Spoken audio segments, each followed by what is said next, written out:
Hello friends, आप सभी का एक बार फिर आपके अपने इस प्यारे से चैनल इजी एजुकेशन में स्वागत है। मैं सुरेंद्र कुमार आप सभी का एक बार फिर स्वागत करता हूं। आज की क्लास हमारी कक्षा 10 की हिंदी की है। जैसा कि आप लोगों को पता होगा कि हिंदी के पेपर में 10 नंबर के क्वेश्चन आते हैं, जो एक एक या दो दो नंबर के क्वेश्चन होते हैं। तो आज हम उन्हीं क्वेश्चनों को कंप्लीट करेंगे। हम आपके लिए वीडियो के माध्यम से रोज़ 10 क्वेश्चनों की प्रैक्टिस कराएंगे, जिससे पेपर में आप इन 10 क्वेश्चनों को अच्छे से कर सकें। तो आज का हमारा पहला क्वेश्चन है फ्रेंड्स, गद्य किसे कहते हैं। तो देखो, इसमें लिखा है गद्य की परिभाषा में कि अपने मन के भावों विचारों को अभिव्यक्त करने के लिए व्याकरण की वह रचना जिस पर छंदों का बंधन नहीं होता है, गद्य कहलाती है। इसका मतलब क्या होता है? तो इसमें लिखा है कि अपने मन के भाव, मतलब कहने का तात्पर्य ये है कि आपके मन में जो भी भाव हों या विचार हों उसको व्यक्त करें।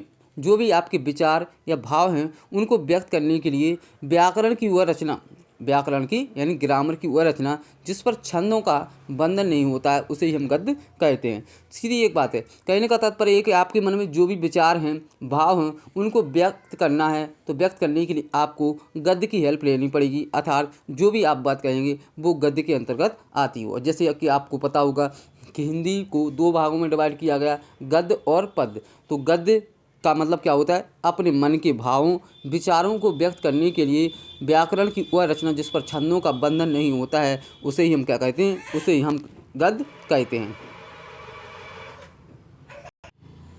फ्रेंड्स, अगला क्वेश्चन हमारा है, दूसरा क्वेश्चन हमारा है, गद्य साहित्य का विविध रूपों में विकास किस काल में हुआ। गद्य साहित्य का विविध रूपों में विकास किस काल में हुआ? तो इसका आंसर आपका है आधुनिक काल। तो क्वेश्चन अगर पेपर में आता है कि गद्य साहित्य का विविध रूपों में विकास किस काल में हुआ, तो आपका आंसर होना चाहिए आधुनिक काल में गद्य साहित्य का विकास हुआ था। तीसरा क्वेश्चन हमारा है फ्रेंड्स, भाषा योग वशिष्ठ के लेखक का नाम क्या है। तो भाषा योग वशिष्ठ के लेखक का नाम राम प्रसाद निरंजनी है। तो तीसरा क्वेश्चन हमारा क्या है? भाषा योग वशिष्ठ के लेखक का नाम क्या है? तो राम प्रसाद निरंजनी। चौथा क्वेश्चन फ्रेंड्स हमारा है, भारतेंदु युग के दो लेखकों के नाम लिखिए। तो भारतेंदु युग के दो लेखक हैं लाला श्रीनिवास दास। तो लाला के हिसाब से आप याद रखेंगे कि लाला श्रीनिवास दास हैं, और यहाँ पर बद्री नारायण चौधरी प्रेमधन, इसको आप ध्यान रखते हैं। ऐसे आपको पता होगा, एक आपने फिल्म देखी होगी, मूवी देखी होगी बद्रीनाथ की दुल्हनिया। तो बद्रीनाथ की दुल्हनिया से आप इसको याद रख सकते हैं। तो भारतेंदु युग के दो लेखक कौन से हैं? तो लाला श्रीनिवास दास हैं और बद्री नारायण चौधरी प्रेमधन हैं। अगला हमारा क्वेश्चन है, पाँचवा क्वेश्चन हमारा है, द्विवेदी युग की किन्हीं दो प्रवृत्तियों का उल्लेख कीजिए। तो द्विवेदी युग की दो प्रवृत्तियां हैं आपकी, मानवतावादी विचारधारा और नारी स्वातंत्र्य। तो द्विवेदी युग की दो प्रवृत्तियां कौन कौन सी हैं?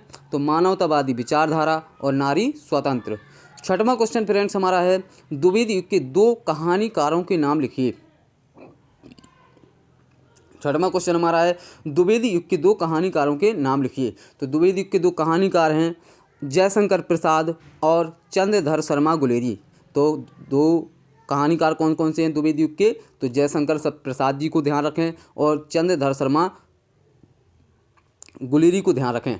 अगला क्वेश्चन हमारा है, द्विवेदी युग के दो निबंधकारों के नाम लिखिए। तो द्विवेदी युग के दो निबंधकार, देखो कहानीकार तो आपको बताया गया, कहानीकार कौन कौन से हैं? तो कहानीकार जयशंकर प्रसाद और चंद्रधर शर्मा गुलेरी हैं। लेकिन द्विवेदी युग के दो निबंधकार कौन कौन से हैं? तो बाबू श्याम सुंदर दास और बाल मुकुंद गुप्त।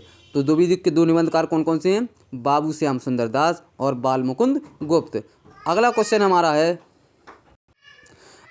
हमारा है, द्विवेदी युग के उपरांत हिंदी गद्य को कितने भागों में बांटा जा सकता है? वेरी वेरी इंपॉर्टेंट क्वेश्चन है। द्विवेदी युग के उपरांत हिंदी गद्य को कितने भागों में बांटा जा सकता है? अथवा पेपर में क्वेश्चन पूछ सकता है, शुक्लोत्तर युग की समय सीमा क्या है? तो फ्रेंड्स, द्विवेदी युग को उपरांत हिंदी गद्य को तीन भागों में बांटा गया है। कौन कौन से तीन भाग हैं? शुक्ल युग में बांटा गया है, शुक्लोत्तर युग में बांटा गया है और स्वातंत्र युग में बांटा गया है। तो शुक्ल युग को बांटा गया, शुक्लोत्तर युग और स्वातंत्र युग में। तो शुक्ल युग की जो समय सीमा है फ्रेंड्स, वो है आपकी, ध्यान रखना, 1919 से 1938 तक। शुक्लोत्तर युग की समय सीमा है 1938 से 1947 तक, और स्वातंत्र युग की जो समय सीमा है 1947 से अब तक। तो शुक्ल युग, यहाँ पर द्विवेदी युग को हिंदी गद्य को कितने भागों में बांटा गया? तीन भाग में, शुक्ल युग, शुक्लोत्तर युग और स्वातंत्र युग। शुक्ल युग की समय सीमा क्या है? तो शुक्ल युग का समय जो काल है वह 1919 से 1938 तक, और शुक्लोत्तर युग का क्या है 1938 से 1947 तक, और स्वातंत्र युग का क्या है समय सीमा, तो सन 1947 से अब तक। क्वेश्चन हम नंबर 9 है हमारा फ्रेंड्स, छायावादी और प्रगतिवादी इसकी काल विधि बताइए। यहाँ पर थोड़ा मिस्टेक है, काल विधि लिखा, काल विधि है इसका। तो छायावादी और प्रगतिवाद की जो काल विधि है, छायावादी युग की जो काल विधि है फ्रेंड्स ध्यान रखना, वो है 1919 से 1938 तक, और शुक्ल युग की भी समय सीमा क्या 1919 से 1938 तक। तो शुक्ल युग और छायावादी युग की समय सीमा सेम है, और यहाँ पर प्रगतिवादी की समय सीमा है 1938 से 1947 तक। उसी प्रकार से शुक्लोत्तर युग की समय सीमा भी क्या 1938 से 1947 तक, और यहाँ पर प्रगतिवादी की क्या भी है 1919 से 1938 तक, जबकि शुक्ल युग की समय सीमा क्या 1919 से 1938 तक। छायावादी युग की क्या है तो 1919 से 1938 तक। तो 9वां क्वेश्चन आपको समझ में आ गया होगा। एक बार देख लेते हैं 8वां क्वेश्चन क्या है। 8वां क्वेश्चन था हिंदी गद्य को कितने भागों में डिवाइड किया गया है, बांटा गया है।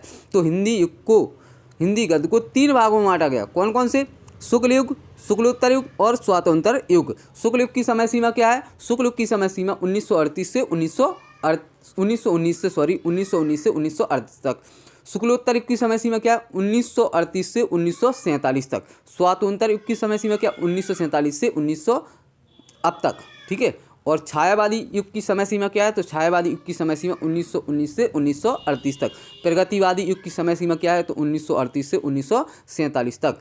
तो फ्रेंड्स आपको 9 क्वेश्चन समझ में आ गया होगा। आज का हमारा लास्ट क्वेश्चन है कि शुक्ल युग के प्रमुख यहाँ पर मिस्टेक लिखा है, कई लेखकों के नाम लिखिए। तो शुक्ल युग के प्रमुख कई लेखक के नाम हैं। वैसे कहे पेपर में सिर्फ 2 आते हैं कि 2 लेखकों के नाम लिखिए। तो शुक्ल युग के जो लेखक हैं वो आचार्य रामचंद्र शुक्ल हैं, मुंशी प्रेमचंद जी हैं, जयशंकर प्रसाद हैं, जैनेन्द्र कुमार और रामधारी सिंह दिनकर। तो कौन कौन से हैं शुक्ल युग के समय लेखक, कौन से हैं शुक्ल युग के प्रमुख लेखक हैं, आचार्य रामचंद्र शुक्ल, मुंशी प्रेमचंद, जयशंकर प्रसाद, जैनेन्द्र कुमार और रामधारी सिंह दिनकर। तो इस प्रकार से आपके इसमें 6 हैं, आपको सिर्फ कितने करना है, 5 हैं, आपको सिर्फ 2 करने हैं। तो शुक्ल युग के कई लेखक कौन कौन से हैं, तो शुक्ल युग के जो लेखक हैं आचार्य रामचंद्र शुक्ल, जयशंकर प्रसाद, मुंशी प्रेमचंद, जैनेन्द्र कुमार और रामधारी सिंह दिनकर। तो फ्रेंड्स आज के हमारे 10 क्वेश्चन कंप्लीट हुए। अब हम मिलते हैं आपके लिए नेक्स्ट वीडियो में नेक्स्ट 10 क्वेश्चनों के साथ। तब तक आप इन 10 क्वेश्चनों को कंप्लीट कीजिए, वीडियो को रिपीट करके देखिए, आपको पेपर में बहुत हेल्पफुल होगी। अब मिलते हैं नेक्स्ट वीडियो में, तो इस वीडियो को ज़्यादा से ज़्यादा शेयर कीजिए। अब मिलते हैं नेक्स्ट वीडियो में नेक्स्ट पार्ट के साथ, तब तक के लिए नमस्कार। Thank you very much.